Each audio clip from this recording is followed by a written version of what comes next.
Salut tout le monde les gens, c'est West Coast Record. Bienvenue aujourd'hui pour une nouvelle vidéo. Et dans cette vidéo, je vous propose enfin de vous révéler ma nouvelle moto. Alors non, ce n'est pas un 500 EXC de chez KTM en enduro. Non, je vais essayer d'être un petit peu plus original que ça quand même. Pour ceux qui suivent mes aventures et qui me connaissent, vous savez très bien que j'ai toujours voulu être un petit peu original au niveau de ma moto. J'ai débuté avec un 400 WRF de 98, après j'ai eu le 400 DRZ de 2001. Bon, c'était un trail que j'avais transformé en enduro, donc ça c'était vraiment spécial et assez unique. Aujourd'hui, j'évolue enfin avec une vraie moto enduro. Je voulais quelque chose de léger, qui marche bien, original. Donc ça, original, c'est vraiment important pour moi. C'est pour ça qu'aujourd'hui, je vous présente enfin ma nouvelle moto. Oui, cette fois-ci, c'est ma nouvelle moto. Pas celle de Jackie Jack ou de quelqu'un d'autre. C'est vraiment la mienne que je vous présente. Allez, je vous montre ça. C'est parti.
Alors voilà la nouvelle bête, donc c'est un 250 gaz 4 temps de 2010. Alors pourquoi un 4 temps alors que j'avais annoncé sur pas mal de réseaux que j'allais prendre un 2 temps pour la prochaine. J'ai essayé un 300 gaz en 2 temps, alors pour moi c'est beaucoup trop violent. C'est du on-off, je trouve ça vraiment trop pour moi. J'ai tellement l'habitude du frein moteur sur le 4 temps que j'aurais pas pu me passer de ce frein moteur que j'ai l'habitude depuis quasiment 7 ans maintenant que je roule en 4 temps. Du coup j'ai préféré ne pas prendre un 2 temps et essayer de trouver quelque chose d'original. Le moteur, c'est un moteur de 250 WRF de chez Yamaha avec un mariage avec un cadre de gaz. Ça me fait une énorme différence par rapport au DRZ, mais ça vous vous en doutez bien, de par le poids évidemment, puisqu'on passe de quasiment 140 kg avec le DRZ à 110 kg avec le gaz. Donc pour moi j'ai l'impression de voler sur un nuage quand je roule avec, c'est extraordinaire.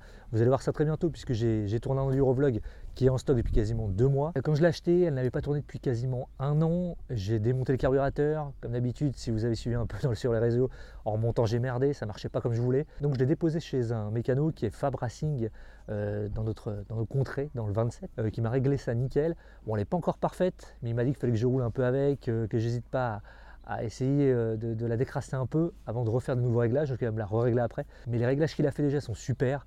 Avant j'avais des trous à l'accélération, je ne pouvais pas avoir la puissance maximum. Maintenant je l'ai, là ça envoie. Ça reste qu'un 250, c'est un petit moteur, mais c'est ce que je recherchais. Quelque chose de léger, qui reste avec un peu de couple. Et quand tu envoies, tu as quand même la puissance. Je veux dire, avec mon niveau, à mon faible niveau, c'est largement suffisant. Chercher aussi quelque chose avec un châssis précis, avec une bonne suspension, là je me régale. De toute façon, à partir de la semaine prochaine, Endurovlog saison 2 revient, et oui, on fait une deuxième saison, certains vont être contents. J'ai pas pu vraiment tourner les vidéos que je voulais absolument tourner une vidéo avec un peu de stunt, montrer un petit peu le côté un peu joueur de la moto. Malheureusement, j'ai pu tourner que les plans de départ dans l'usine. La personne avec qui je vais tourner n'avait pas le temps de le faire. C'est le problème d'avoir des voisins avec une voiture de sport. Quand tu veux enregistrer un truc dans ton jardin, bah c'est mort, tu peux pas. Alors là, vous mettez tous en même temps. Toi, tu démarres ton diesel, toi, tu démarres ta voiture de sport. Vous avez décidé vraiment que je pourrais pas tourner, quoi. Ça serait bien que tu bouges. J'ai plus beaucoup de pellicule.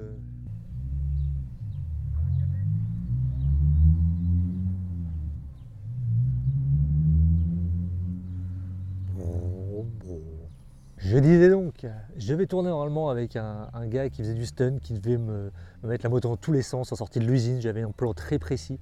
Malheureusement, il n'avait pas vraiment le temps de le faire comme je voulais. Moi, je n'avais pas le temps non plus comme il voulait. C'était un peu compliqué. Et je me suis dit quand même, au bout de 3 mois, depuis que j'ai la moto, ça fait quasiment 3 mois que j'ai à vous la présenter. Après le Hawkpal qu'on avait fait avec le DRZ que Angry Bird avait gagné. Je me suis dit, je vais quand même vous la présenter. Bon, c'est pas présenté comme je voulais. Malgré tout, vous avez l'essentiel, c'est-à-dire que vous voyez la moto, vous savez ce que c'est. Je vous donne l'explication du pourquoi. Mais c'est vrai que dans ma tête, j'avais carrément autre chose. Même si les plans de l'usine sont vraiment sympas. Un grand merci au poteau Dog Dude qui était là comme d'habitude pour pouvoir faire des plans nickel. Franchement, il a géré le plan de caméra, il a aidé à la conception, il a aidé à l'idée de ce que je voulais faire. Il a vraiment fait ce que je voulais. Donc j'ai quand même kiffé faire une vidéo, même si c'est une vidéo d'1 minute 30 pour vous présenter un peu différemment la moto. Bon là évidemment je vous la présente en statique, un classique. Mais très bientôt il y aura une vidéo pour vous montrer comment elle roule et comment ça tourne. N'hésitez pas à mettre un petit pouce bleu vers le haut, à aimer la page, à venir sur ma page Facebook, à venir sur mon Twitter, je suis assez actif. Voilà, merci à vous d'avoir regardé cette nouvelle vidéo. Je vous dis à bientôt pour de nouvelles aventures. C'était West Coast Record pour vous servir. Ciao!